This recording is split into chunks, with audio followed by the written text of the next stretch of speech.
여러분 안녕하세요. 흥미롭고 무서운 이야기를 해주는 남자 곽두필의 시선의 곽두필입니다. 오늘도 가지고 온 무서운 이야기가 많고 제가 만들어 온 무서운 단편 영화를 같이 볼 겁니다. 무서운 이야기 시작해 보겠습니다. 이야기 시작하겠습니다. 자, 첫 번째 이야기입니다. 제목 계단에서. 때는 내가 도서관에서 공부를 다 하고 친구들이랑 같이 노래방에 갔다가 다들 해산하고 나랑 친구 2명만 남아서 수다를 좀 떨고 있었을 때야. 친구랑 같이 사이좋게 아이스크림을 하나씩 들고 친구 집에 데려다 주려고 그 집 쪽으로 가고 있었는데 이 녀석이 계속 시간을 좀 뻐기고 싶었던 모양이야. 내가 어디서 어떻게 시간 삐대게? 라고 묻자 갑자기 아파트 쪽으로 가더니 야, 우리 옥상 올라갈까? 이러는 거야. 근데 얘가 고소공포증이 좀 심한 애거든. 난간 없는 곳에만 가도 그냥 주저앉아 버리는 스타일이야. 결국 내가 걔를 억지로 끌고 갔지. 아파트 17층에 도착해서 띵 하고 도착음이 들리자마자 나는 신나서 위로 올라갔고 친구는 안 간다며 뻗팅기더라고. 그래서 내가 막 놀리면서 야, 너 그럼 여기 있어라. 나 올라간다. 혼자가 더 무서울걸? 하니까 아, 꺼져 병신아. 나 안 올라간다고. 이러길래 그냥 냅두고 왔어. 역시 옥상은 차갑고 깨끗한 밤 공기, 심장까지 시원해지는 느낌을 즐기고 있던 찰나 아직 올라오지도 않았던 친구가 막 지랄 발광을 하면서 허겁지겁 위로 올라오더니 내 몸을 막 잡고 끌어내릴 듯이 하면서 야, 이제 우리 죽을 거야 막 이런 얘기를 하더라고.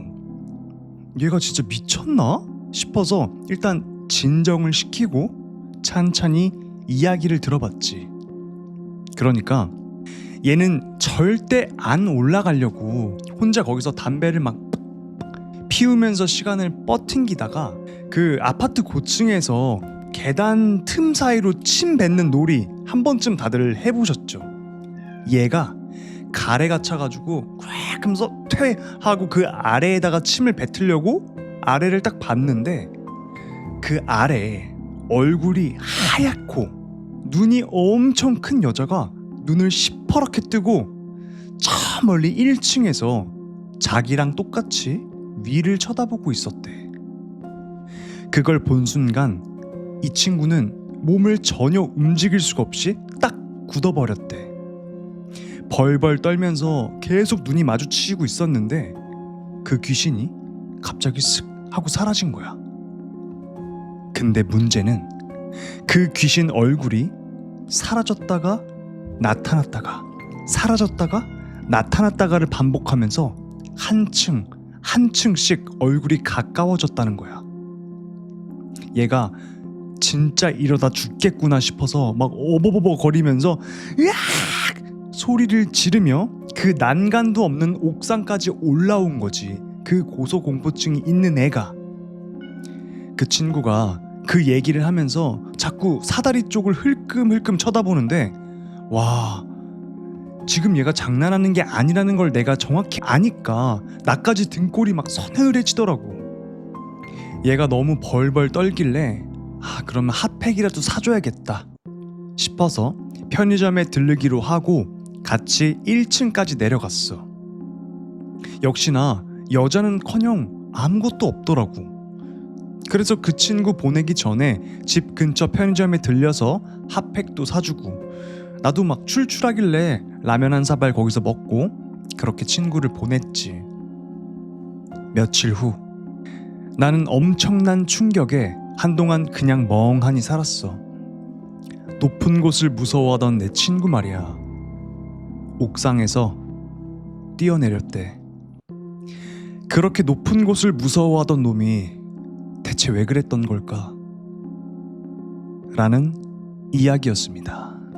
제가 참 공감이 갔던 게 뭐냐면 다들, 그러니까 그러면 안 되지만 다들 그런 경험이 한 번쯤은 있을 거예요. 높은 곳에서 계단 틈 이렇게 딱 보면은 왠지 막 음료수도 떨어뜨려 보고 싶고 막 그런 본능 아닌가? 근데 이 친구가 담배를 거기서 피고 있었잖아요. 가래가 딱 낀 거야. 가래를 뱉으려고 딱 내려다 봤는데 이걸 상상해 보세요, 여러분. 그 틈 사이로 이렇게 봤는데 그 밑에 가장 밑에서 얼굴 하나가 눈이 이만한 여자가 창백한 여자가 나를 딱 쳐다보고 있는 거야. 눈이 마주친 거지. 근데 이 여자가 뒤로 쓱 빠지더니 한층 위로 올라가서 다시 쓱 내밀고 쳐다보고 쓱 빠지고 다시 한층 위로 올라가서 쓱 쳐다보고 고소공포증이 심했던 이 친구가 그 난간이 없는 옥상까지 뛰쳐나와서 야 우리 죽을 거야 라고 할 정도면 정말로 본 거예요. 이거 진짜로 1층 아니면 혹은 뭐 저층에 살고 있던 사람들이 이런 일이 비일비재했을 수도 있어요. 그쵸? 다른 사람들이 계단 틈에서 자꾸 뭐 침 뱉고 뭘 던지고 승질 나가지고 아 저기요 이렇게 본 걸 수도 있지만 이해가 안 가는 부분은 사라졌다가 바로 한층 위에서 나타났다가 사라졌다가 바로 한층에서 나타났다가 그러니까 이거는 엄청 열이 받은 저층 사람이 아니라 진짜 무언가가 있었다라고 보여집니다. 그리고 그 높은 곳을 무서워하던 친구가 이 귀신한테 씌었는지는 잘 모르겠지만 고층 옥상에서 자신의 몸을 던졌다는 그런 안타까운 사연이었습니다. 상상하니까 너무너무 무서운 이야기라 제가 첫 번째로 들려드린 이야기였고요. 다음 이야기로 바로 넘어가 보겠습니다.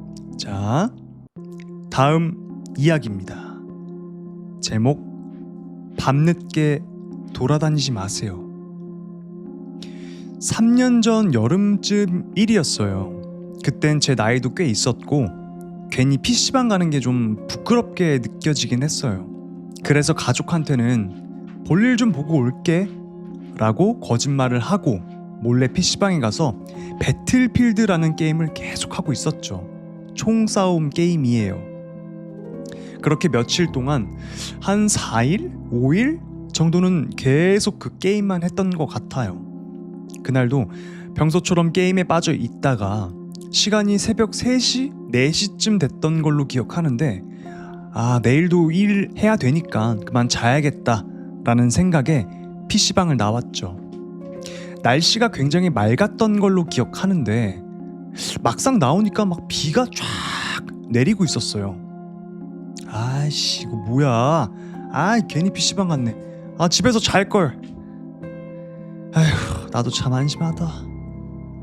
이런 생각을 하면서 우산도 없이 그 내리는 비를 다 맞으며 아파트 쪽으로 터덜터덜 걸어갔어요. 다행히 PC방과 집은 걸어서 3분? 5분? 거리밖에 안 됐거든요. 아파트 단지 안은 너무 조용했어요. 내가 걷는 소리가 쩌렁쩌렁 울릴 정도로 고요했죠.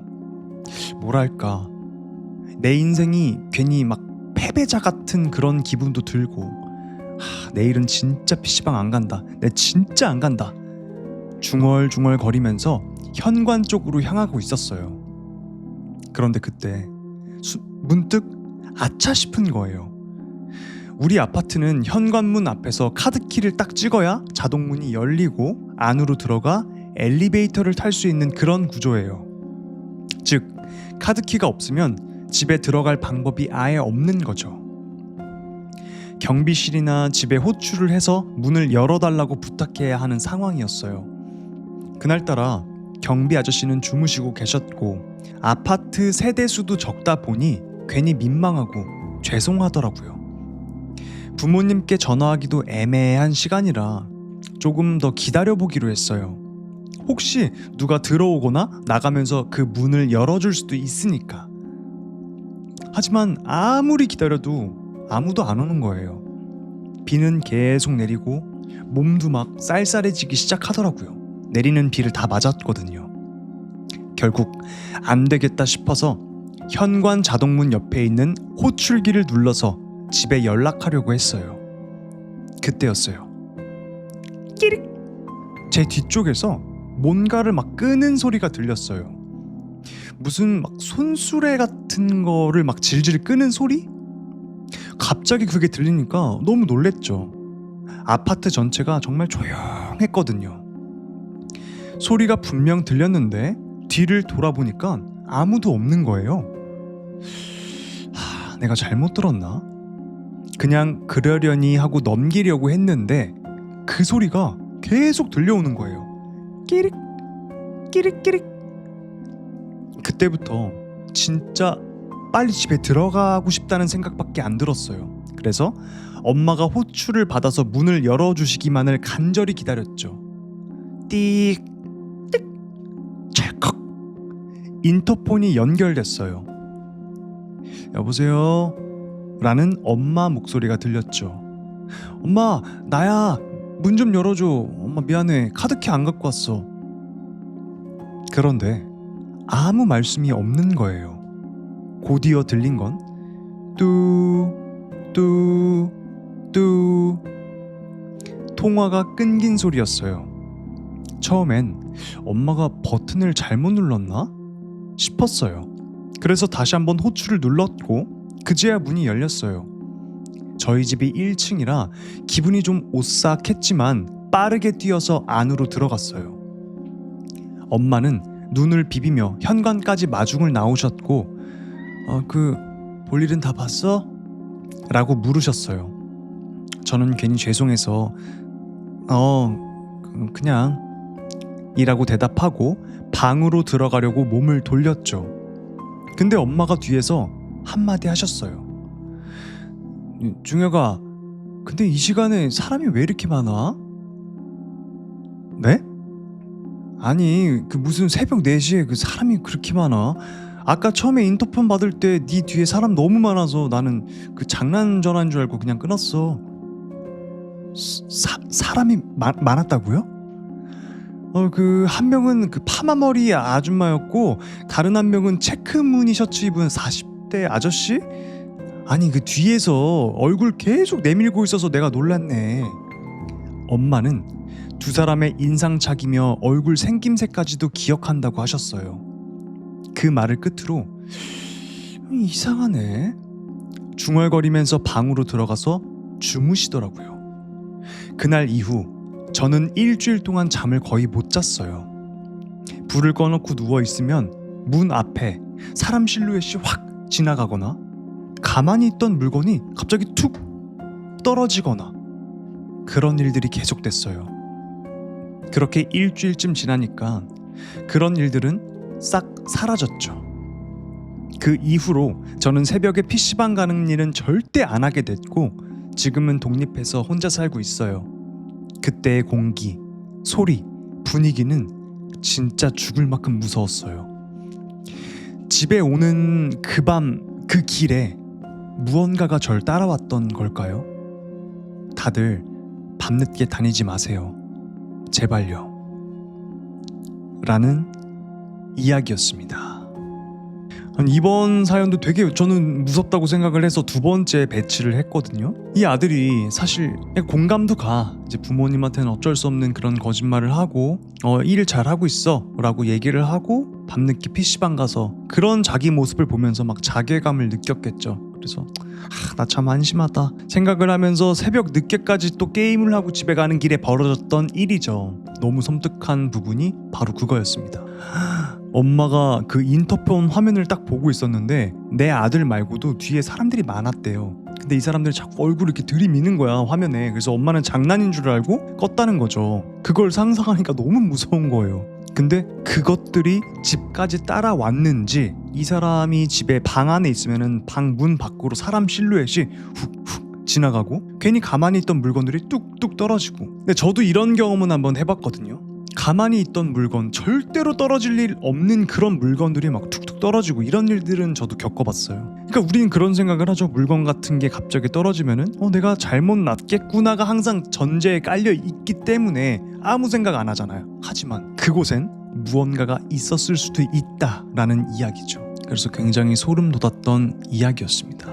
사연의 주인공이 지금은 독립도 하셨고 정신을 차린 것 같아서 다행입니다. 정신 못 차렸으면 또 이제 두초리 들려고 했는데 다행히 정신을 차린 것 같습니다. 그리고 이거를 자각하고 있다는 것 자체가 변할 수 있는 가능성이 있다라고 보입니다. 그런 생각도 못하고 그냥 게임에 빠져가지고 그냥 매일이 막 자기 일 하면서 하면 아무 말도 안 하는데 자기 일을 못 하면서 우선순위가 게임이 되면 안 된다는 거죠. 이제 그럴 시간에 이제 부모님한테 전화 한 번씩 더 드리는 게 더 좋은 일인 것 같습니다. 넘어가 봅시다. 자, 다음 이야기입니다. 제목 모래사장. 광주에 사는 올해로 21살 되는 남자입니다. 믿지 않으셔도 괜찮고 뭐 이런 얘기가 다 있어 라고 하셔도 상관없습니다. 뭐야 별거 아니네 라고 말하셔도 괜찮아요. 전 그저 저에게 일어난 일을 적고 싶을 뿐이었고 저 혼자만 알고 있기엔 너무 이상해서 알려드리고 싶었습니다. 이야기해볼게요. 초등학교 시절 저희 집은 조금 가난해서 친척 집에 얹혀 사는 경우가 종종 있었어요. 집안 싸움도 자주 일어났고 솔직히 말하면 좀 안 좋은 집안이었죠. 일주일에 3번꼴로 싸우니 이곳 저곳 쫓겨나는 것도 막 다반사였고요. 한 번 싸우기 시작하면 집안 가구 깨지는 건 기본이었습니다. 저는 점점 말수가 줄었고 제 성격도 이상해지고 있다는 걸 느끼고 있었어요. 집안일만으로도 극도로 자신감과 무력감에 시달리고 있었는데 그보다 더 힘들었던 건 학교 생활이었습니다. 작은 키와 소심한 성격은 정말 다른 아이들의 장난감이 되기에 딱 좋았죠. 쉬는 시간마다 계속 맞고 그런 제 자신을 떠올리면 지금도 마음이 참 좋지 않습니다. 정말 너무나도 힘든 학창 시절이었어요. 그러던 중 전라남도 마량에 있는 친척집으로 가게 됐습니다. 그곳에서도 초등학교를 한 일주일 정도 다녔는데 생활이 썩 좋지만은 않았어요. 그러다가 지금 생각해보면 왜 그랬는진 모르겠지만 어릴 적에 살자를 시도한 적도 있었습니다.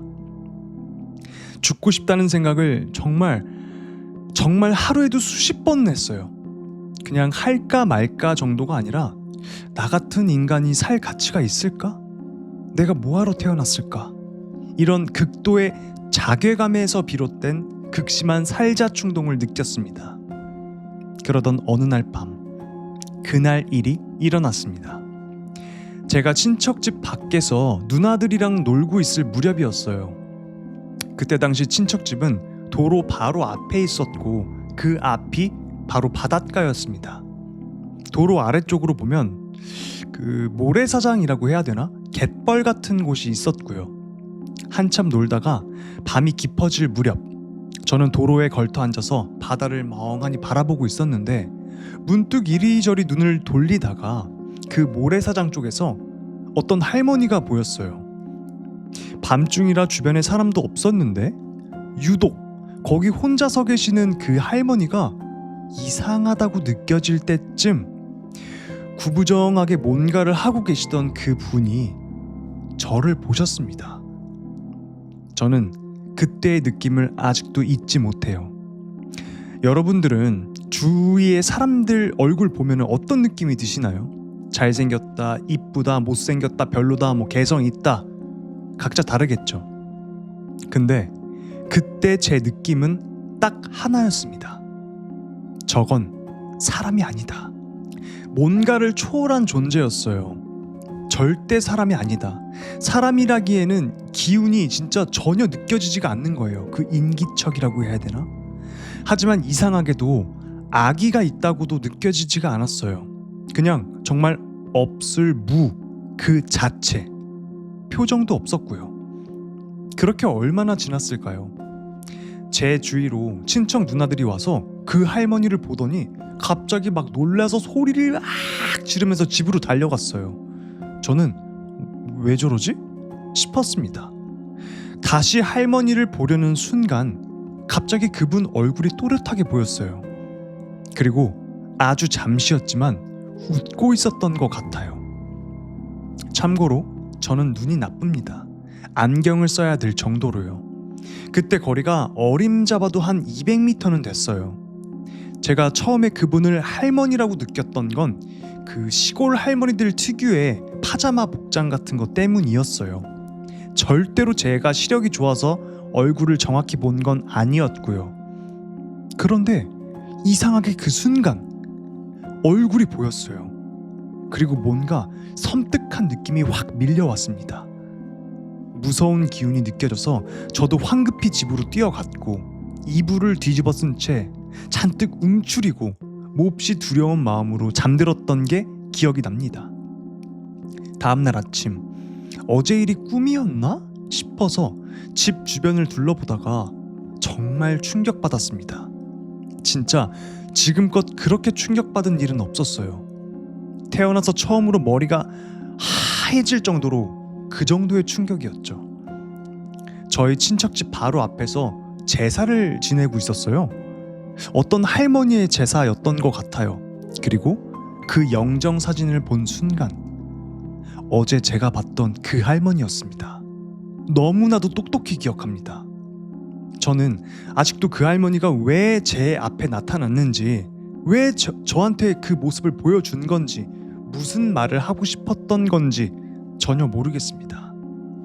어딘가에서 이 글을 보고 계신다면 부디 편히 쉬시길 바랍니다. 라는 이야기였습니다.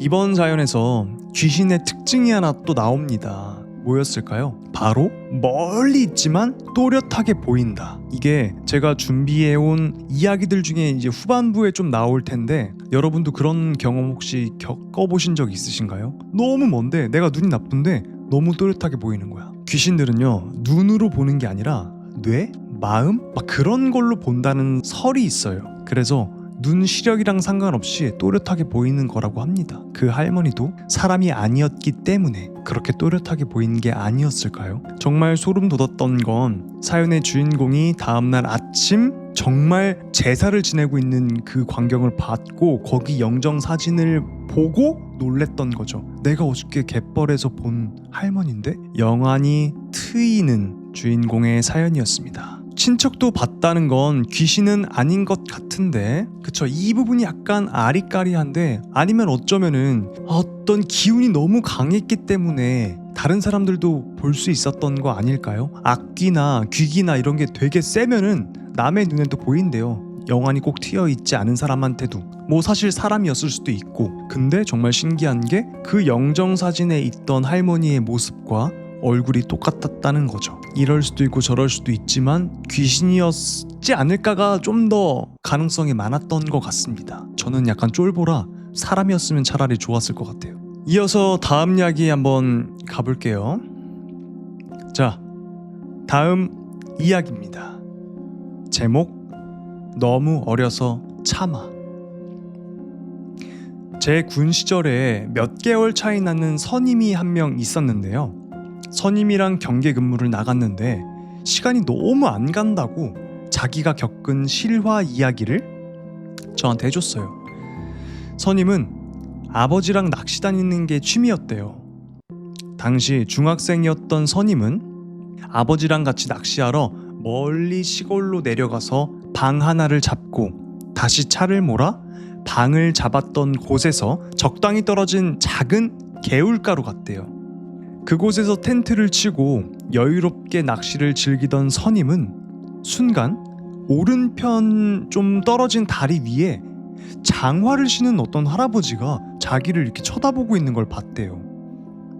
처음엔 별로 대수롭지 않게 생각하고 신경도 안 썼는데 몇 시간이 지나도 그 할아버지가 계속 쳐다보고 있으니까 이게 점점 신경이 쓰이기 시작한 거죠. 그때 아까까지만 해도 안 보이던 낫 아시죠? 그 할아버지 손에 낫이 들려 있었어요. 순간 무서워져서 아버지한테 저기 할아버지 아까부터 우리만 쳐다보는 거 이상하지 않아요? 거기다 낫까지 들고 있다니까요? 라고 말했더니 아버지가 그냥 낚시 구경하는 걸 좋아하시나 봐. 시골에서 낫 들고 다니는 거 이상한 거 아니야. 그러면서 별로 신경을 안 쓰셨대요. 그러자 그때 그 할아버지가 선임이 있는 곳으로 오더니 친근하게 웃으면서 말을 걸었대요. 이곳이 물고기가 잘 잡히냐고, 구경하는 게 너무 재밌어서 시간 가는 줄 몰랐다고, 이만 가봐야겠다고 그러면서 돌아갔다고 하더라고요. 그걸 본 선임은 내가 오해를 했나? 죄송스러우면서도 한편으론 안도하면서 계속 낚시를 했대요. 어느덧 새벽 2시쯤 돼서 선임이랑 선임 아버지는 낚싯대를 들이운 채 이렇게 꾸벅꾸벅 졸고 있었는데 순간 선임이 바스락바스락 거리는 소리에 잠에서 딱 깼고 저 멀리서 그 할아버지가 또 다가오는 게 보였대요. 순간 무서워져서 옆에 졸고 있던 아버지를 급히 깨우고 아빠 아빠 아빠 다시 돌아봤을 땐 그 할아버지가 어느새 가까이 다가와 있었어요. 그리고 또다시 친근하게 웃으면서 말을 걸었대요.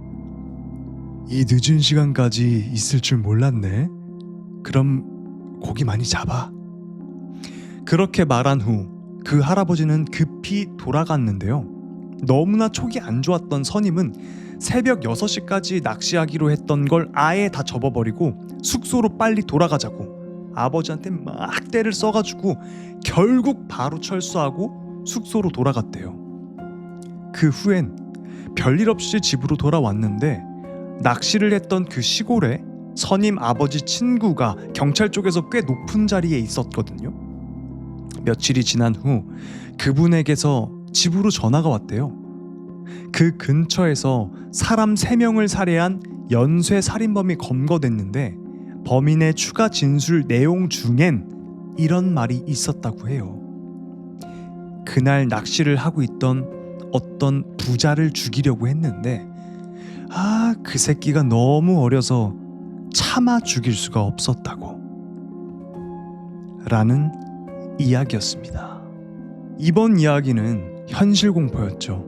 어쩌면 이런 이야기가 더 섬뜩하고 무서운 것 같아요. 시골에서는 낫을 들고 다니는 게 뭐 흔한 일일 수도 있어요. 하지만 이 모든 과정을 보고 그리고 결과를 보니까 너무너무 섬뜩하죠. 그러니까 이 할아버지가 연쇄살인범이었던 거예요. 그래서 죽여버려야겠다 이러고 낫 들고 계속 쳐다보고 있다가 다시 돌아가고 근데 또 다시 와가지고 죽여버리려고 쳐다보고 있다가 다시 돌아가고. 왜 이렇게 머뭇거렸냐면 이 사연의 주인공이 그 당시에 너무 어렸기 때문에 뭔가가 마음에 걸려서 이 살인마 할아버지가 죽이지 못한 거예요. 이 새끼 죽여버릴까?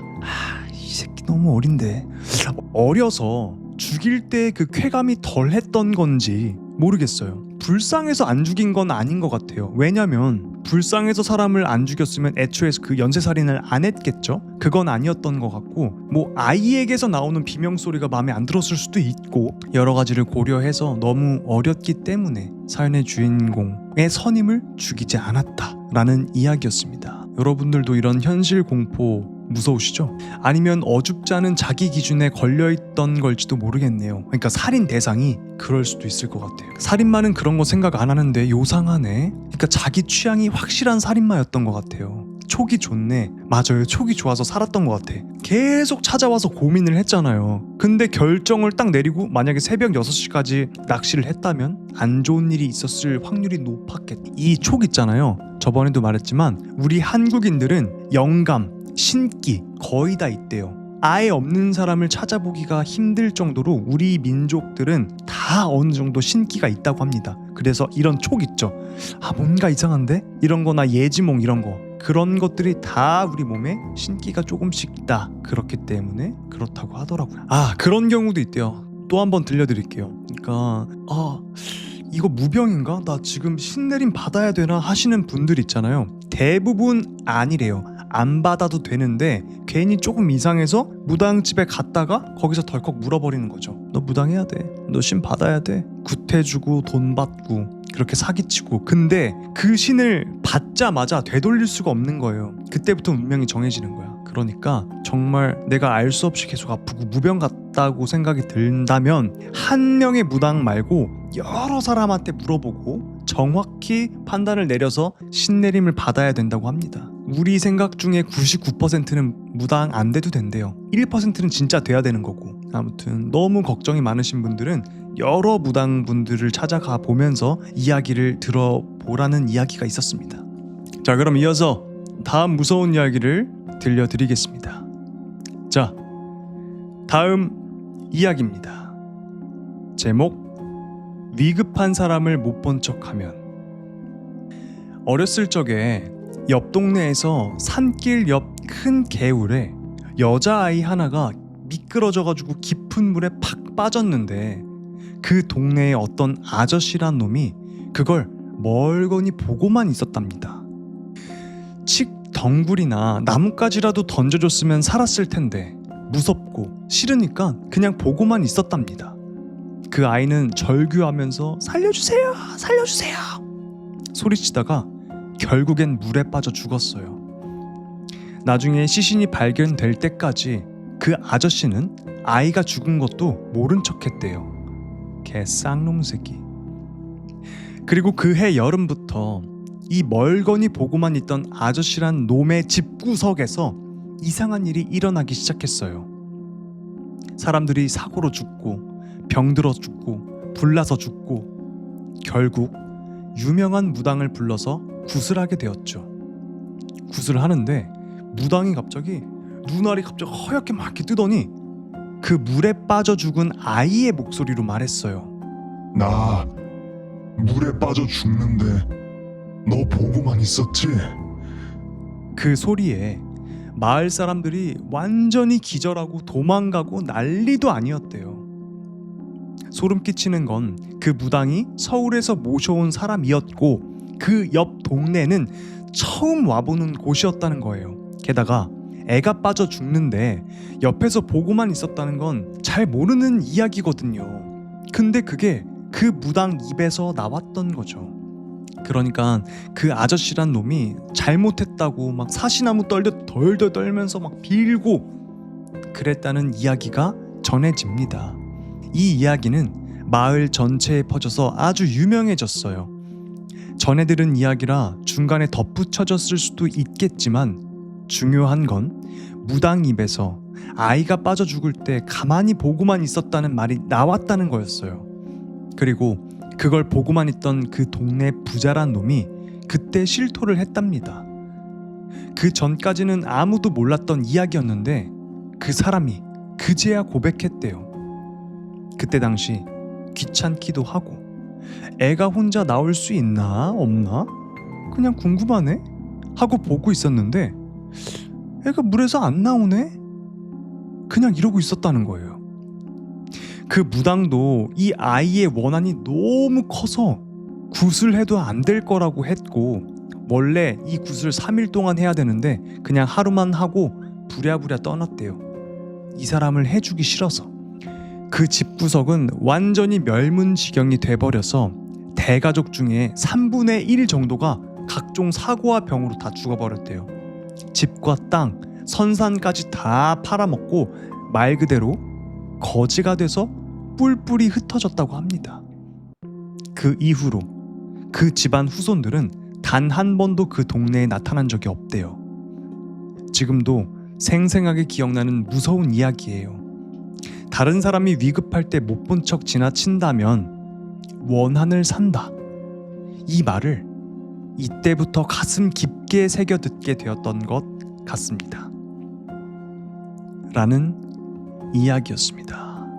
요즘에는 남을 도와주는 것 자체를 아니 그걸 왜 도와줘? 그러다가 무슨 일 있으면 어떡하려고? 라는 말이 먼저 나오잖아요. 예를 들어 어떤 여성분이 괴한한테 막 당하고 있어. 칼에 찔릴 수도 있고 안 좋은 일을 당할 수도 있어. 근데 그거를 도와주게 되면 역으로 고소를 맞는다. 이래서 남자들이 막 안 도와주려고 하고 남을 도와주면 오히려 피해를 본다. 그리고 내 시간이 뺏기고 그러니까 여기저기서 막 주변에서 막 폭행을 당해도 안 좋은 일을 당해도 그냥 지나치잖아요. 이게 심해진 게 중국이고 중국은 그냥 옆에서 막 찔러도 그냥 보고 간대요. 막 배에 부여잡고 밑에 쓰러져 있어도 그냥 간대요. 지갈길. 그런 것처럼 우리나라도 계속 개인주의가 팽배하잖아요. 그러니까 그런 남의 얘기를 막 듣지 말고 내 마음이 시키는 대로 행동을 해야 되는 것 같아. 그러니까 예를 들어 내가 저 여자를 지금 도와주면 저 여자가 역으로 날 고소할 수도 있겠지 막 이런 생각하지 말고 진짜 도움이 필요한 사람이면 가서 진심으로 도와주세요. 그러면은 그러겠어요. 그러니까 이건 참 법이 문제인 것 같아. 꼭 우리 주변에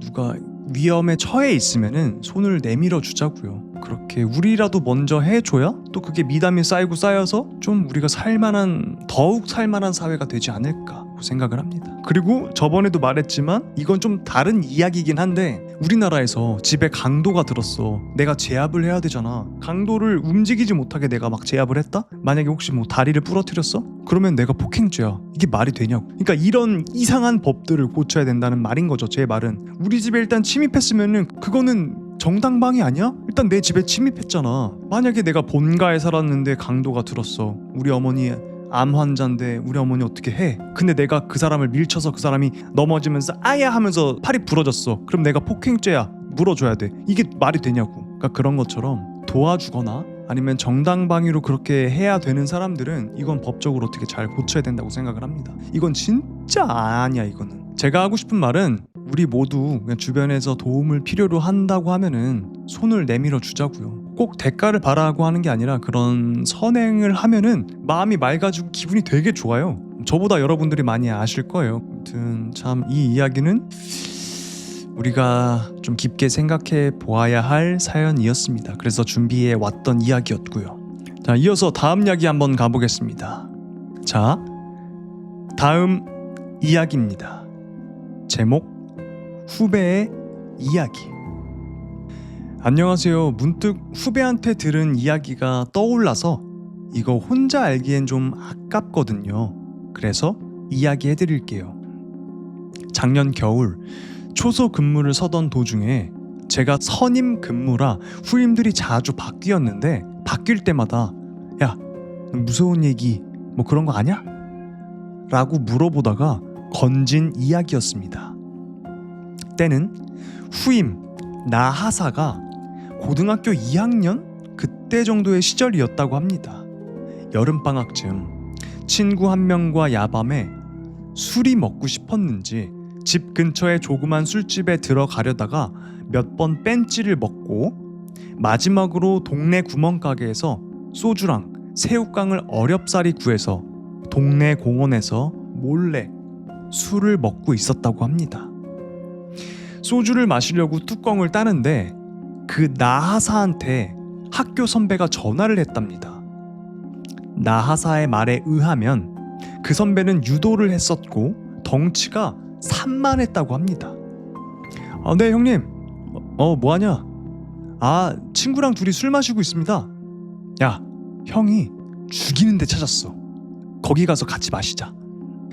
나하사는 공원 외진데서 자리를 잡은 터라 좀 불편하기도 했고 모기도 막 많은 거예요. 친구랑 같이 선배가 오라는 곳으로 향했습니다. 말해준 주소로 가보니 다름 아닌 재건축 아파트. 보통 그런 아파트는 문을 잠가 놓는다고 하잖아요.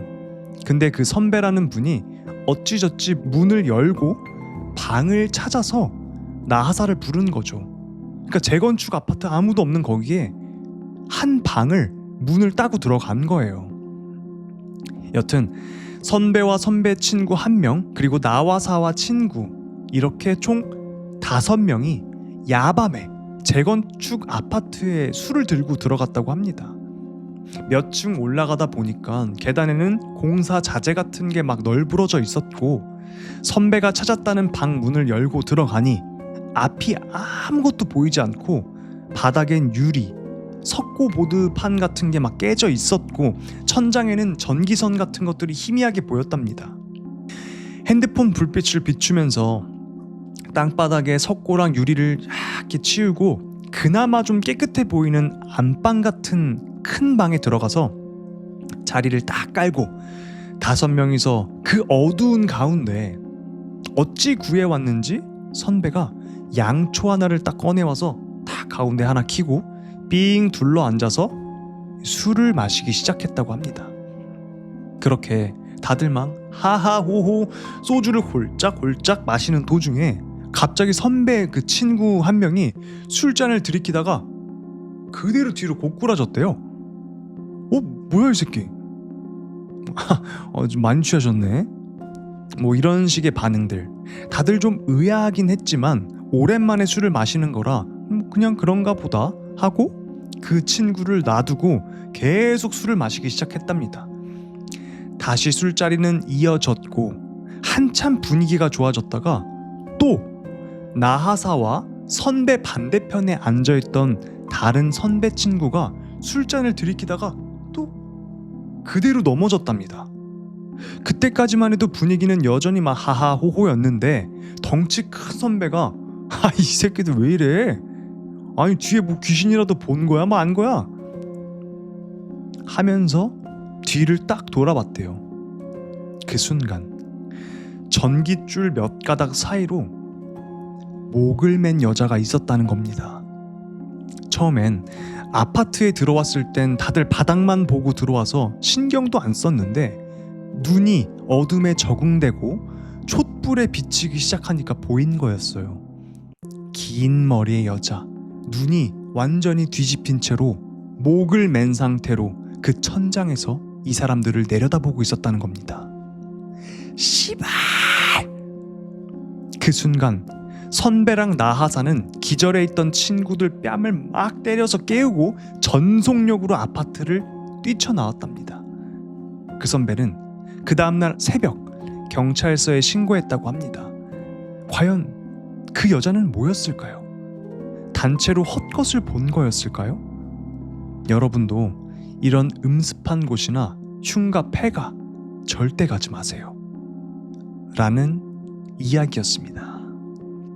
정말 계속 말하지만 이런 곳을 굳이 왜 가는 걸죠? 그리고 기가 약한 사람들은 물론 위험하죠. 근데 정말 특이한 게 뭐냐면 기가 센 사람들 있죠. 정말 기가 센 사람들이 흉가를 가면 안 된대. 이유가 뭘까요? 왜냐면 양기가 너무 세죠? 그러면은 기의 보호막이 이렇게 쳐져 있는 거야. 그래서 내가 흉가에 다가가면 흉가에 있던 귀신들이 밀려난대요, 밖으로. 이 기운에 밀려나는 거야, 기 센 사람에. 그러면 집에서 쫓겨나지겠죠? 귀신들이 자기 보금터에 있었다가 쫓겨나니까 화가 나는 거야. 그래서 이씨 하고 달려드는데 기가 너무 세니까 못 달려드는 거예요. 그래서 주변에 들러붙어 있다가 이 사람 말고 이 사람 주변 사람들을 괴롭히기 시작을 한다는 거예요. 예를 들면 이 사람의 엄마가 됐던, 이 사람의 베스트 프렌드가 됐던 여자친구, 남자친구. 그래서 기가 센 사람은 흉가를 더더욱 가면 안 된다 라는 말이었습니다. 점집도 가면 안 된대요. 무당들이 모시는 장군신도 밀려난대요. 내가 기가 좀 세고 영행 맑고 그렇다면은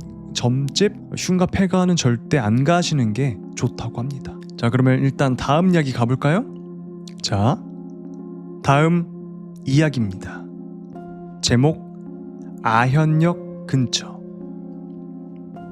때는 지금으로부터 4년 전, 그러니까 2009년 봄쯤이었어. 그땐 정말 철도 없고 매일같이 일 끝나면 술 마시느라 바빴지. 진탕 마시고 꽐라돼서 겨우겨우 집에 들어가는 게 일상이었어. 그날도 한참 종로에서 친구들이랑 술 마시다가 다들 빠이빠이 하고 나도 집으로 가려고 했어. 근데 왠지 모르게 걷고 싶더라고. 그래서 집까지 그냥 걸어가기로 했어. 우리 집은 신촌이라서 종로에서 걸어가면 대략 1시간 반쯤 걸려. 그런데 나는 고등학생 때부터 택시비가 아깝다고 영등포에서 신촌까지 걸어다닌 전적이 꽤 있기 때문에 그냥 아무 생각 없이 걷기 시작했지.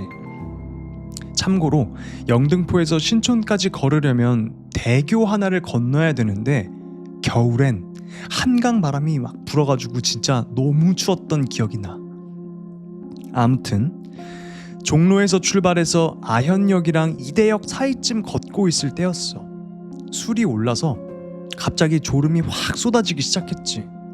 그러다가 버스 정류장이 하나 보이더라고. 거기에 나무로 된 벤치라고 해야 되나? 의자라고 해야 되나? 아무튼 그게 있었는데 그 위에 누워서 잠깐 눈을 붙였어. 얼마나 잤는진 모르겠는데 뭔가 막 웅성웅성 시끄러운 소리에 잠에서 깼어. 그때 시간이 대략 새벽 2시쯤 되었을 거야. 내가 잠에서 깨면 항상 핸드폰으로 시간을 확인하는 버릇이 있어서 지금도 그건 또렷하게 기억이 나.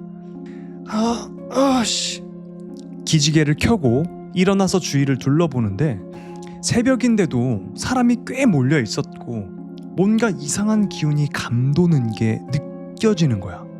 고개를 도로 쪽으로 돌려보니까 어떤 한 사람이 쓰러져 있었고 그 뒤에 차가 한 대 세워져 있었어. 사람들이 막 분주하게 어디론가 전화를 걸고 있었지. 내가 그때 한숨 푹 자서 어느 정도 술은 좀 깬 상태였지만 몸에는 아직 그 술 기운이 가득했어. 아씨, 사고 났나 보네. 아마 내가 자고 있는 사이에 차가 사람을 친 것 같았어. 새벽 시간인데도 사람들이 꽤 모여 있었던 걸 보면 큰 사고였나 봐. 나도 모르게 그냥 그 사고 현장을 가만히 바라보고 있었는데 그때였어. 차선 건너편에서 검은 옷을 입은 한 남자가 나를 빤히 쳐다보고 있는 거야.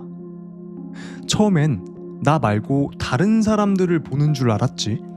근데 이게 자세히 보니까 그 사람이 분명히 나를 쳐다보고 있는 거야.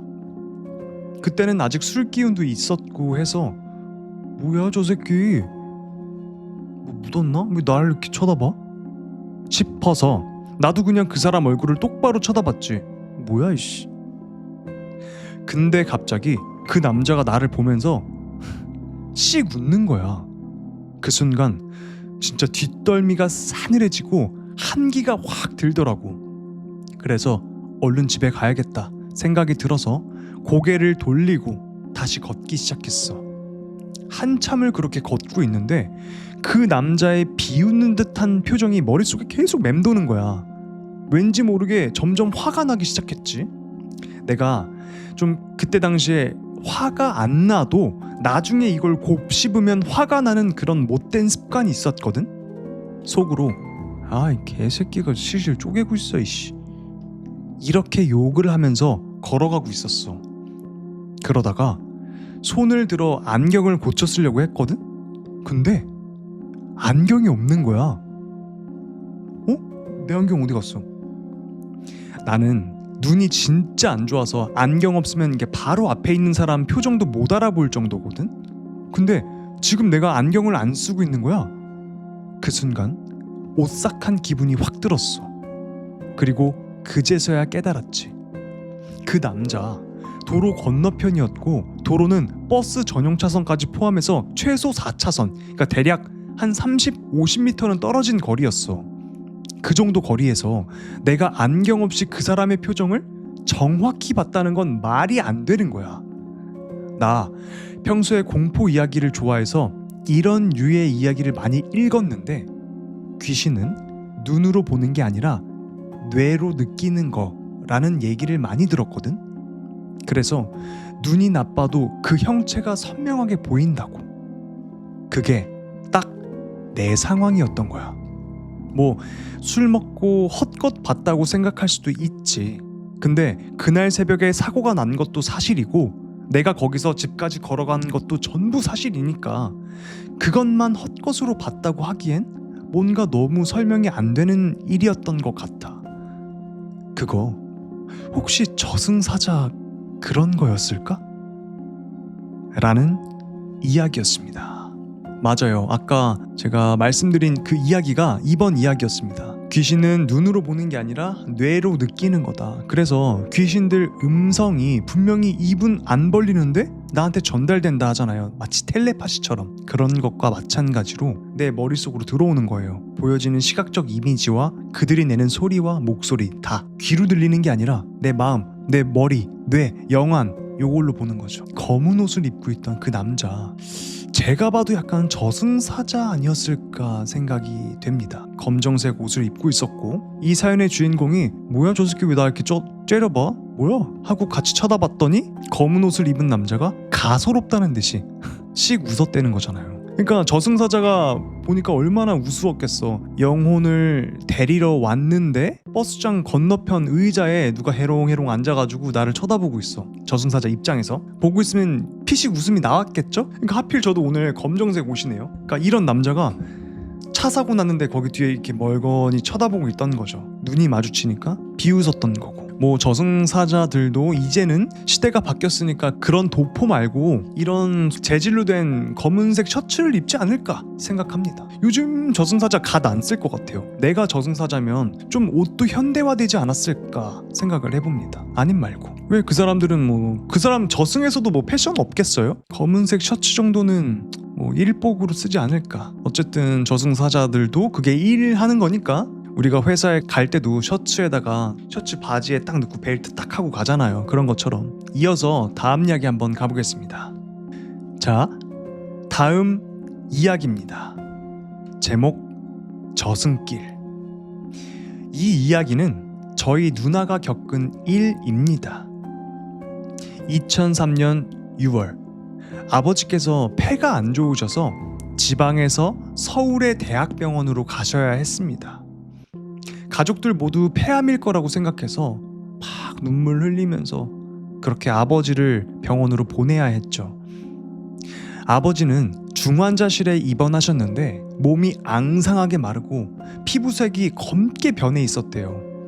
같은 병실 환자들도 병이 옮을까봐 말을 걸지도 않았을 정도로 피부가 그렇게 검해졌었나 봐요. 당시 22살이었던 저희 누나는 시골에서 막 상경한 상태라 아무것도 모르는 어린아이 같았지만 아버지를 병간호하고 정성스럽게 보살폈어요. 하루에 4시간도 채 못 잘 만큼 피곤했지만 열흘 동안 아버지 곁을 떠나지 않고 묵묵히 지켰습니다.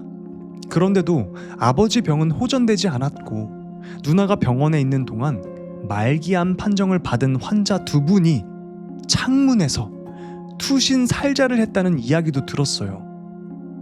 그러던 어느 날 너무 피곤했던 누나는 아버지 옆에서 잠깐 잠이 들었다고 합니다.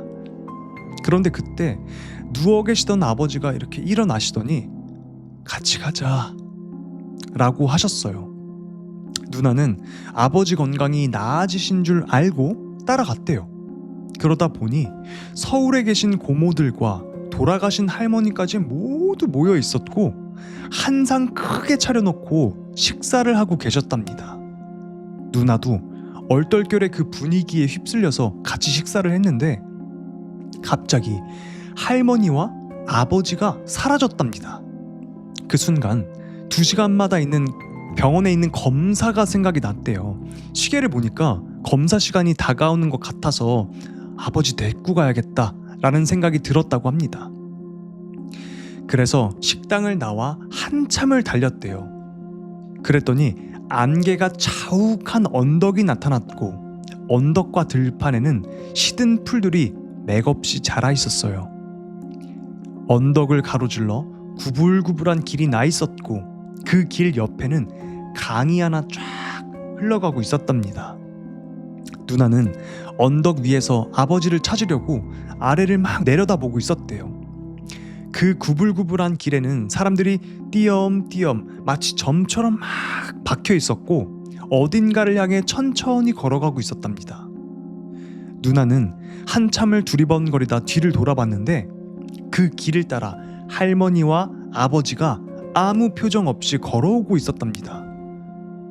아직도 생생하게 기억나는 건 할머니는 검정색 원피스를 입고 계셨고 아버지는 검정색 정장 바지에 흰 와이셔츠를 입고 계셨대요. 누나는 급히 뛰어가서 아빠 검사하러 가야 돼요 라고 외쳤고 아버지는 그럼 난 검사 받으러 갈 테니까 대신 할머니 모셔다 드려 라고 했대요. 그래서 누나는 아버지를 보내드리고 할머니를 모시고 그 길을 계속 걸었다고 합니다. 한참을 가다가 시계를 다시 보게 되었는데 그때 정신이 들었는지 아빠 잘 갔을까? 아빠 진짜 데리고 가야 되는데? 라는 생각이 들었다고 해요.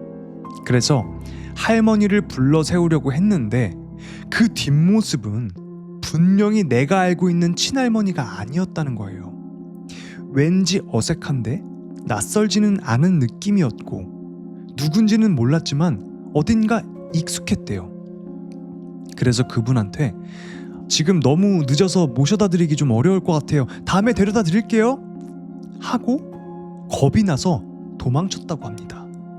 참고로 누나가 꿈속에서 시계를 확인했을 때는 저녁 9시였고 아마 언덕길 때문에 시골이라고 착각해서 버스 시간도 늦어서 지금은 갈 수 없다고 말을 했답니다.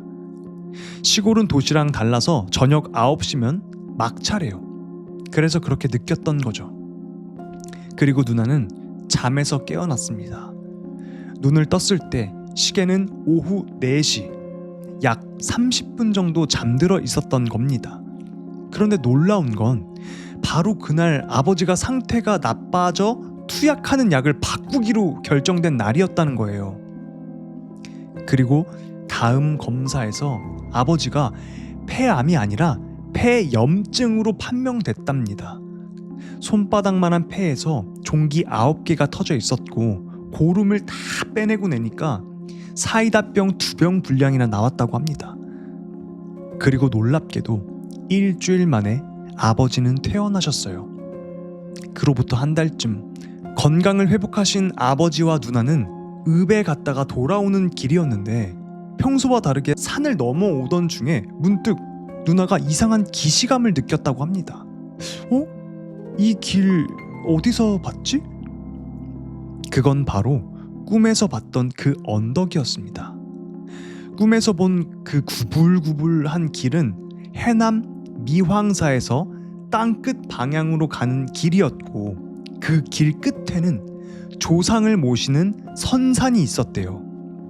그리고 그 길 옆에 있던 강도 기억났는데 그건 해원 저수지였고 중앙에 섬이 하나 있는 특이한 저수지였답니다. 그날 밤 피곤했던 누나는 방에 누워 바로 잠이 들었는데 평소에는 잘 보지도 않던 액자 하나가 눈에 들어왔습니다. 시골집에는 어르신들 초상화나 사진이 액자에 끼워져서 막 벽에 걸려 있었는데 그날따라 유독 그 사진이 눈에 들어왔대요. 그리고 그걸 보는 순간 소름이 끼쳐서 말도 안 나왔답니다. 사진 속 인물은 바로 증조 할머니였고 꿈속에서 자신이 친할머니인 줄 알고 따라갔던 그 할머니였던 겁니다. 결국 손자, 그러니까 아버지를 데리러 온 증조 할머니를 누나가 말린 셈이었던 거죠. 그래서 폐암이 아니라 폐염증이 되었던 거고요. 7년 전 이야기였지만 지금도 부모님 일손 도우러 그 길을 지날 때면 아직도 소름이 돋는다고 합니다. 라는 이야기였습니다. 이번 이야기는 사연의 주인공 누나께서 아버지가 황천길을 갈 뻔했던 걸 말려서 데리고 왔기 때문에 살아날 수 있었다라는 그런 기묘한 이야기였습니다. 진짜 조상신들은 이렇게 데려가려고 많이 하지? 그렇지 않아요? 뭐 가족이 죽으면 같이 가자 막 이런 데잖아. 왜 그러지? 누구를 데리고 오면은 뭐 인센티브 같은 게 있나 저승에서? 그래서 그렇게 악착같이 데려가려고 하는 걸까? 아니면 외로워서 그런 걸까? 나는 단지 외로워서만 그런 거 같지는 않아요. 뭔가 새로운 영혼을 데리고 갔을 때 나한테 이득이 된다든지 뭐 다단계처럼, 혹은 우리가 살고 있는 이 이승보다 저승이 너무나 좋은 거야, 죽어보니까. 그래서 내 자식을 데리고 가려고 하는 건지 그건 잘 모르겠어요. 우리가 죽어보지 않았기 때문에. 하지만 그거는 그러니까 모든 사람들은 어차피 그 저승길을 갈 거잖아요. 그러니까 지금 있을 때 이 이승을 보람차게 잘 지내고 나중에 경험하면 되니까 먼저 가려고 하지 말자 이거죠. 제 말은 조상님이 데려가는 게 아니라 보통 저승사자가 망자가 될 사람이 알던 친숙한 가족의 모습으로 온다고 하더라고요.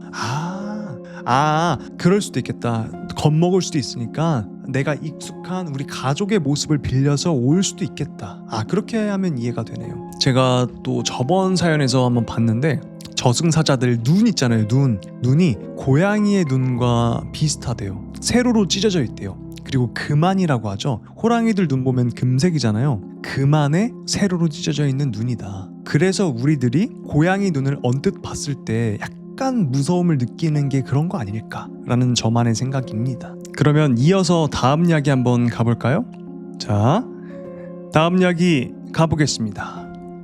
제목 다 놓고 가. 때는 제가 26살 때였어요. 그때 편입에 실패한 후로 마음이 많이 낙심돼 있었고 돈을 모아서 장사를 해야겠다는 생각을 하던 그런 시기였죠. 한창 사업장을 알아보며 고민하고 있을 때 희한하게도 저희 부모님도 기존에 하시던 김밥 천국을 그만두시고 다른 장사를 하려고 같이 사업장을 알아보고 계셨습니다. 그러니까 가족 모두가 일을 쉬고 있던 시기였죠.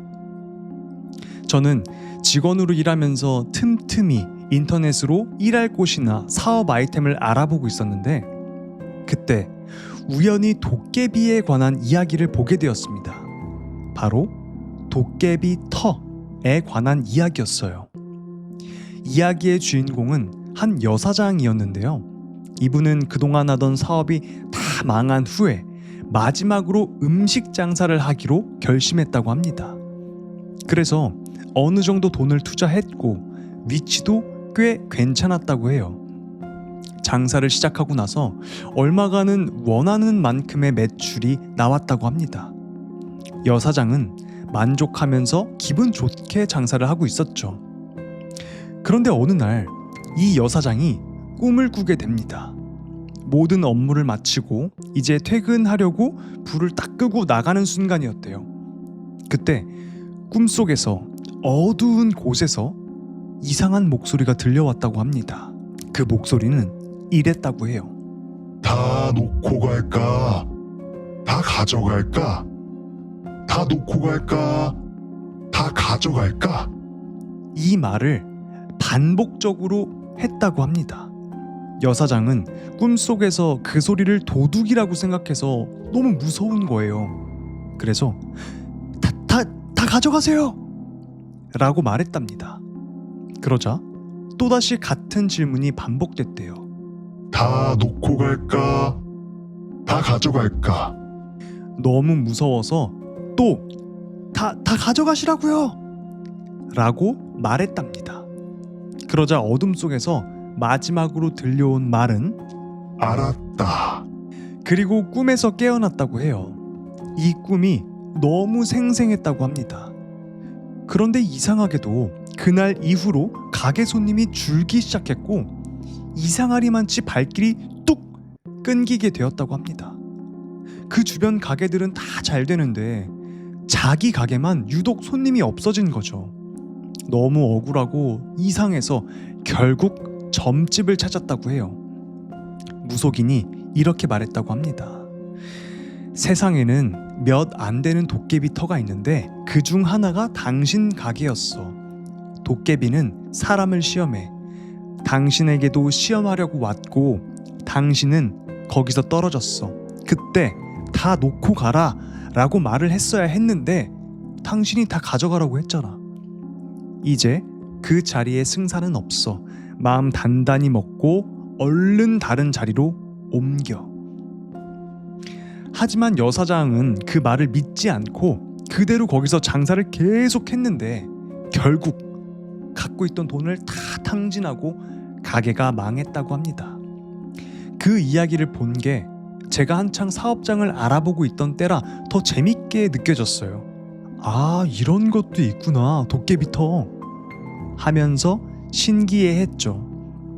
그때 저는 아직 직원으로 일하고 있었고 어느 날 집에 돌아왔더니 부모님께서 자리는 그렇게 좋지 않지만 괜찮은 곳이 나왔다며 이야기하시더군요. 거기서 막걸리랑 파전을 팔아볼 생각이라고 하셨어요. 전 그때까지만 해도 아무 생각 안 했어요. 그냥 잘 됐으면 좋겠다, 이 정도로만 생각했죠. 참고로 저희 부모님 음식 진짜 맛있습니다. 예전에 김밥 천국 할 때도 손님이 거의 없던 가게를 다 살려내신 분들이었거든요. 아버지가 요리사예요. 그리고 며칠 뒤 꿈을 꿨습니다. 어떤 가게의 테라스 같은 곳에서 제가 밖을 바라보고 있었어요. 그때 느낌으로 그 뒤쪽에서 부모님이 분주하게 가게 장사 준비를 하고 있었고 꿈속에서 순간 지금 내가 여기 있는 게 이곳이 부모님 가게구나 라는 생각이 들었어요. 참고로 그 당시 저는 가게를 한 번도 가보지 않은 상태였습니다. 계약도 안 된 상황이었거든요. 근데 그 가게구나 라는 생각이 들었어요. 그런데 그때였어요. 제가 서 있던 테라스 앞에 커다랗고 어두운 산이 보였고 그 산에서 다 놓고 갈까? 다 가져갈까? 하는 메아리 같은 음성이 들려왔습니다. 순간 직감했어요. 이거 도깨비다. 그래서 저는 꿈속에서 당당하게 외쳤습니다. 모든 걸 다 놓고 가! 다 놓고 가! 그러자 산에서 음성이 들렸어요. 다 놓고 갈까? 다 가져갈까? 저는 다시 한번 외쳤습니다. 모두 다 놓고 가라고! 마지막으로 산에서 알았다. 라는 말이 메아리처럼 들리며 그 꿈이 끝났습니다. 정말 신기했어요. 꿈이 너무 생생해서 꿈에서 깬 후에도 혼자 속으로 흐뭇했습니다. 우리 가게 망하진 않겠다. 그 후 부모님은 그 가게를 인수하셨고 예전 사장이 한 달에 3천만 원 정도 버는 자리였는데 부모님은 몇 달 만에 매출을 8천만 원대까지 올리셨어요. 그리고 제가 개업하고 나서 찾아뵈었을 땐 기본 안주로 도토리묵이 나가고 있었고 막걸리는 냉장고에 아주 항상 차고 넘쳤죠. 혹시 아세요? 도깨비가 도토리묵과 막걸리를 좋아한다는 거요. 그땐 몰랐는데 그걸 보고 조금 소름이 돋더라고요. 물론 전 이 모든 게 꿈을 잘 꾼 덕분이라고는 생각하지 않아요. 저희 부모님도 정말 많은 노력과 남들보다 과할 정도로 많은 것을 손님들에게 베푸시거든요. 저희 가게는 사실 인적이 드문 곳에 있어요. 그런데도 맛집으로 소문나서 일부러 찾아오는 손님들이 많습니다. 물론 뭐 항상 잘 되는 건 아니지만요. 그 꿈을 꾼 이후로 저는 혼자 조심스럽게 생각합니다. 우리 가게 도깨비 터일지도 몰라 라고 말이죠. 라는 이야기였습니다. 이번 이야기는 도깨비터에 관한 이야기였죠. 제가 이 이야기를 왜 갖고 왔냐면 뭔가 좀 공감이 되는 게 있었기 때문이에요. 제가 카페 2곳을 하고 요리주점 1곳을 했다고 했잖아요. 이게 동시에 한 게 아니라 카페 한 군데를 하고 그 다음에 여기를 정리하고 카페 한 군데를 내고 여기를 다 정리하고 요리주점을 내고 했던 거였어요. 근데 이 마지막에 갔던 요리주점이 도깨비터였던 것 같아요. 도깨비는 스토리를 들어보면 가장 큰 게 재물 운이랑 연관이 깊은 것 같네요. 도깨비들이 변덕도 심하고 장난기가 있어요. 그래서 뭐 아니면 도야 진짜 잘해주던가 아니면 확 뺏어가던가. 그리고 도깨비터는요, 그러니까 무한한 게 아니래요. 일정 기간 동안만, 그러니까 주인을 바꾼대 도깨비들이. 그러니까 A가 들어왔어. A가 만약에 7년 주기라고 해봐요. 7년 동안은 잘 먹고 잘 살게 해줘. 근데 7년을 채웠는데 안나간다? 그러면 그때부터 재산을 확 갉아먹습니다. 그래서 도깨비터에는 그 기한 동안만 있다가 그 자리를 양보하고 다음 사람한테 넘겨줘야 된다는 거예요. 그런 식으로 돌아가야 된다 이거죠. 도깨비터. 신기한 이야기였죠. 도깨비가 도토리도 좋아하나 봐요. 도토리묵을 되게 좋아해요. 팥을 되게 무서워하고, 소금 팥을. 갑자기 도토리묵 먹고 싶다. 그 외에 남산타워 올라가는 길에 보면은 뭐 남산 돈가스 막 그런 집 있잖아요. 친구들이랑 막 거기 갔다가 남산 돈가스 집이라고 딱 들어갔는데 거기 돈가스 말고 도토리묵을 팔더라고요. 그게 진짜 맛있었는데 약간 그 간장 같은 데인가? 그 살짝 뿌려주잖아요. 그 위에 꿀밤 막걸리? 그거랑 먹으면은 진짜 게임 끝. 예전에 술 한창 먹었을 때는 그거 맛있게 먹었습니다. 자, 다음에 들려드릴 이야기는요, 저희 구독자님이시죠? 채팅하는 고양이님이 제보해주신 이야기입니다. 저희 커뮤니티에 글을 올려주신 이야기예요. 그 이야기를 한번 들려드리겠습니다. 다음 이야기입니다. 제목, 아파트 아저씨가 들려준 귀신을 안 보게 된 이유. 안녕하세요. 이번 이야기는 같은 아파트에 사는 아저씨한테 들은 이야기입니다. 그분은 어렸을 때부터 영안을 가지고 있었다고 합니다. 하지만 그 당시에는 어린 나이라 영안이 뭔지도 몰랐었죠. 귀신을 보는데 귀신이나 사람이나 잘 분간도 안 갔었고 그냥 저냥 살았다고 합니다. 그러던 어느 날 어머니 심부름으로 밤에 마트에 다녀오는데 보통 사람이 길을 걷더라도 주위를 한 번씩 살펴본다거나 시야를 바꾸잖아요. 그런데 그 순간 고개를 위로 딱 향했는데 전봇대 위에 같은 나이 또래로 보이는 꼬마 여자아이가 전깃줄 위에서 발을 앞뒤로 흔들며 아저씨를 바라보며 웃고 있더랍니다. 하지만 아저씨는 그 당시 어리기도 했고 별 감흥도 없이 어떻게 올라갔지? 뭐 그런가 보다 하고 집으로 가셨다고 합니다. 집에 가서 어머니한테 아까 본 걸 이야기했는데 어머니도 반응이 좀 시큰둥하셨대요. 그때가 국민학교 다닐 때였고 졸업을 할 때까지 계속 그런 비슷한 걸 보셨다고 하셨어요. 그리고 중학생이 되어 학교 생활을 하는데 학교가 끝나면 청소를 하고 집에 가는데 학교 운동장에 철봉 있잖아요. 그 철봉을 바라봤는데 고개가 90도로 딱 돌아가 있는 남자가 철봉에 거꾸로 매달려 있는 걸 본 겁니다. 어렸을 때는 몰랐지만 중학생 정도 된 나이니 저거는 사람이 아니구나 하는 걸 알아차리기 시작했습니다.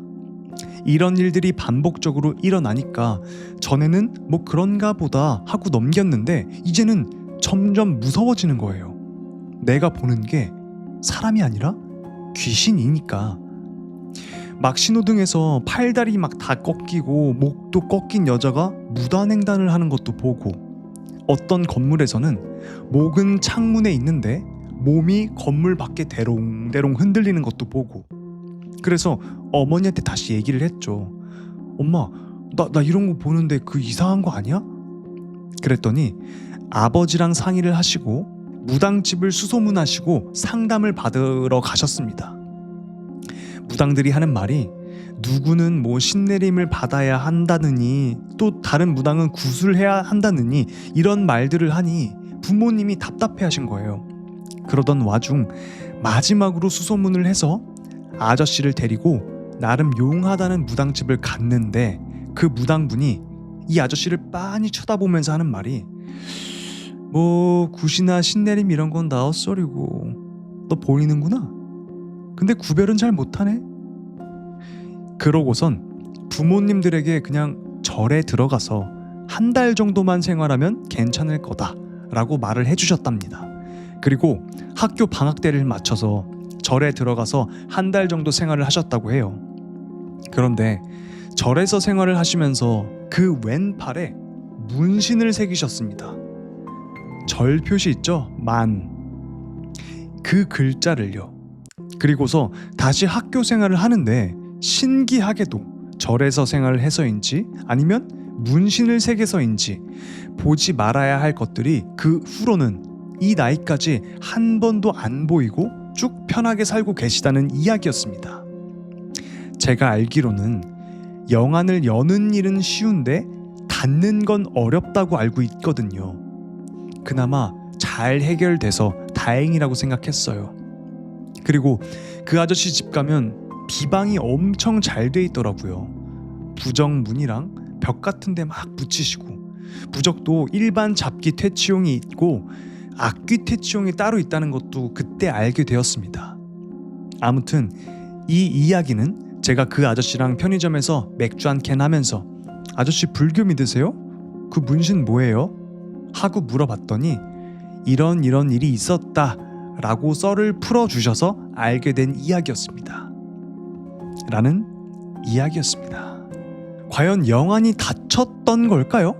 맞아요. 영안을 여는 건 쉽다고 하지만 닫는 건 어렵다. 닫힌 걸까? 저는 반대로 알고 있었거든요. 영안을 여는 게 어렵고, 왜냐면 마음을 혼탁하게 하면 영안이 닫힌다고 알고 있기 때문에. 그렇지만 반대였다고 하면 어떻게 해서 그 영안이 닫혔을까요? 그 전에 영안이라는 거는 귀신을 볼 수 있는 그런 눈을 말합니다. 심적 눈이라고 말을 해야 되나? 약간 그거 같다. 영화 중에 콘스탄틴이라고 있어요.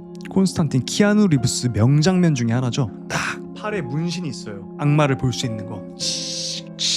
하면서 딱 맞붙여가지고 이제 사후세계를 볼 수 있는 그런 명작이죠. 약간 비슷한 느낌이다. 아, 그리고 그때 말씀드린 복숭아 나무까지 굿즈 6월 달에 받을 것 같아가지고 기다리고 있습니다. 팀원들이랑 잘 해서 여러 가지 제품을 만들어서 해볼까, 굿즈를 한번 해볼까 생각 중입니다. 좀만 기다려주시고요. 뭐 가랜드가 될 수도 있고 휴대용으로 들고 다니는 거가 될 수도 있고 뭐 여러 가지. 두필님 집 주변에 우물터 있나요? 아니요, 여기 완전 그 뭐냐 신도시라서 없어요. 우물. 무섭다. 왜요 감독님? 어디 왔어요? 오른쪽에 동자 왼쪽에 수살기를 이야기하죠. 저요? 아니 그게 아니라 여러분들 아시죠? 우리 집에서 뭔가 난 캐스퍼가 있다고 항상 말했잖아요. 조명을 갑자기 끈다던가 그때 키보드에 막 사사사사사 치고 수살기가 있다고요 옆에? 아닐 거예요. 캐스퍼라고 해주세요. 나 잠 못 자요. 거기 앉아있어. 고마워. 그래 어이 그래 어이 그래 아빠 지켜주는 거야? 어이구 야야 엉덩이 보여주면 큰일 나. 안돼 엉덩이 내려와. 엉덩이는 아니야. 앉아 차라리 앉아. 아야 나한테 붙어있는 게 있는데 우리 고양이들이 지켜주는 거라고요? 큰일 났어요. 지금 내 양옆에 뭐 수살기랑 동자가 있대요. 어떡하지?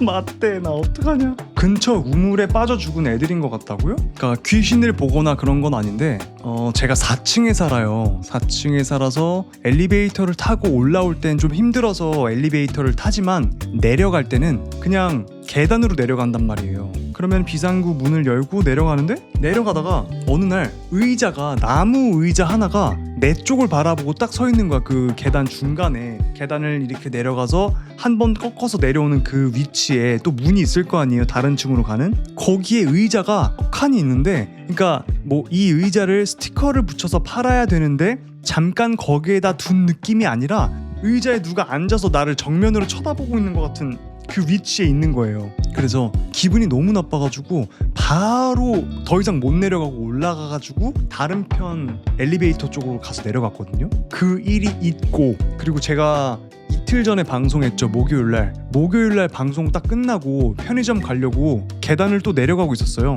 근데 그 계단에 문이 살짝 열려 있는 거야. 뭐야? 딱 봤다? 유모차가 있는 거예요. 그래서 여러분들이 안 믿을까봐 제가 사진을 찍어 왔거든요. 사진을 좀 보여드릴까요? 혹시 이 사진 보고 뭔가 느껴지시는 분 있으시면은 말씀해주세요. 이게 진짜 귀신인지 모르겠어. 아니 제가 내려가는 시점이에요. 이게 계단을 내려가는데 저게 떡하니 열려 있는 거예요. 저렇게 저 자세로. 그러니까 지금 저기 철 보이시죠? 철 가운데 거기 가운데 의자가 딱하니 있었다고요. 제 쪽을 바라보면서. 근데 그저께 편의점 내려가려고 보니까 유모차가 저렇게 있는 거예요. 뭐야? 봤어요. 내가 진짜 이게 뭔가 싶어서 가까이 가봤어. 그랬더니 이런 유모차더라고요. 물론 문 닫힐까봐. 그러면은 이 문 보세요. 이 유모차 위에 왼쪽 위에 보면 또 문이 있죠. 문이 닫힐까봐 열어놓은 거면 2개를 열어놔야 되는데 왜 여기 이거를 껴놓냐고 내 말은. 그리고 왜 내가 내려갈 때마다 자꾸 의자가 거기 있는 건데. 물론 아무 의미 없으면 좋겠어요. 놔뒀다고 하면은 상관이 없겠지. 근데 너무 무서운 거야. 그래서 찍어왔어요. 오늘 충격적인 이야기를 많이 들어가지고 제가 와 진땀 나네. 그래서 여러분들 제가 올린 단편 이거 많은 분들의 도움으로 열심히 만들어 본 거니까 여러분들 한 번씩 봐주시고 좋아요 한 번씩만 눌러주시고요. 댓글도 한 번씩만 남겨주세요. 또 그런 댓글 하나하나가 정말 힘드니까 정말 재밌게 봐주셨다면 댓글 한 번씩만 부탁드리겠습니다. 그리고 아직까지 저 구독 안 해주신 분들은 구독 한 번만 부탁드리고요. 처음에는 제가 방송 켰을 때 되게 오늘 컨디션이 안 좋았는데 또 치킨도 먹고 여러분이랑 이렇게 수다도 떨고 하다 보니까 컨디션이 약간 돌아온 것 같.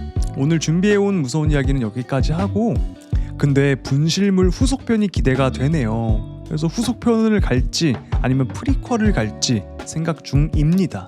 왜 그 핸드폰에 그 여자 귀신이 서려 있을까에 대한 이야기 머릿속에 있는데 제가 한번 그런 이야기를 했었죠. 이 프리퀄이나 아니면 시퀄에 대해서 여러분들의 의견 같은 거나 댓글을 참고해서 이야기를 만들어 보겠다. 우리가 다 같이 만드는 작품이 될 테니까. 그래서 여러분들이랑 같이 작품을 만들어 가보고 싶은 것도 있습니다. 이거는 다른 유튜버가 해줄 수 없는 거잖아요. 저희 채널에서만 볼 수 있는 거를 저는 해드리고 싶으니까. 공포 재미난 채널들 많지만 또 이런 거는 또 신선하게 느끼시겠죠? 없으니까 직접 연기하고 직접 만들고 하는 건 없잖아요. 그래서 항상 저는 여러분들한테 받은 사랑을 그런 걸로 많이 보여드리고 싶습니다. 그리고 휴대폰 주울 때 반대편에 여자 앉아있더만요. 그것도 궁금합니다. 두필자가 두리번 거리는데 그 여자를 못 봤을 리가 없어. 그 장치가 바로 다시 보면은 아 그렇구나 라는 장치를 만들어 놓은 거예요. 남자 주인공은 여자가 안 보이는 거예요. 벤치에 앉아있는 여자가 안 보이는 거야. 왜냐면 그 여자가 정말 보였다면 핸드폰을 주었을 때 당연히 근처에 있는 사람한테 물어보겠죠. 혹시 핸드폰 떨어뜨리셨어요? 하지만 남자는 핸드폰을 들고 주변을 두리번 거려봤지만 아무도 못 보고 주머니에 넣고 들어갔죠. 그런 장치. 그리고 남자가 집에서 이제 안심하면서 맥주 2캔을 딱 까고 편하게 쉴 때 옆에 소파 쪽에서 손이 놓여져 있었던 거. 그건 주의 깊게 안 보면은 잘 보이지 않는 그런 장치들. 그래서 한 번 보는 거 말고 여러 번 보면은 또 발견하는 재미가 있으실 거예요. 지금 제가 방송에서 말 안 한 부분도 아직 숨겨져 있습니다. 그 부분도 아마 찾아내셔서 댓글로 써주시면은 재미있으실 거예요. 전 그런 거 찾아내는 거 되게 좋아하거든요. 소리가 안 났다는 것도 먼저 댓글로 써주셨죠. 그런 디테일, 그리고 밖에서도 버튼음이 안 들렸고 발소리도 안 들린 거, 그런 디테일. 간식 먹어요. 알았어. 아버지 간식 줄게. 열심히 일한 자 먹어라. 맛있어요. 구찌가 오랜만에 올라왔다. 그쵸? 구찌 요즘에 잘 통 안 올라오는데. 어이구 참. 여러분 방송 봐주셔서 감사합니다. 재미있으셨다면 구독과 좋아요, 알림 설정까지 부탁드리고요. 단편 영화 찍어놓은 거 댓글 한 번만 달아주세요. 여러분 들어가 보겠습니다. 들어가 볼게요. 감사합니다. 굿나잇. 잘 자요.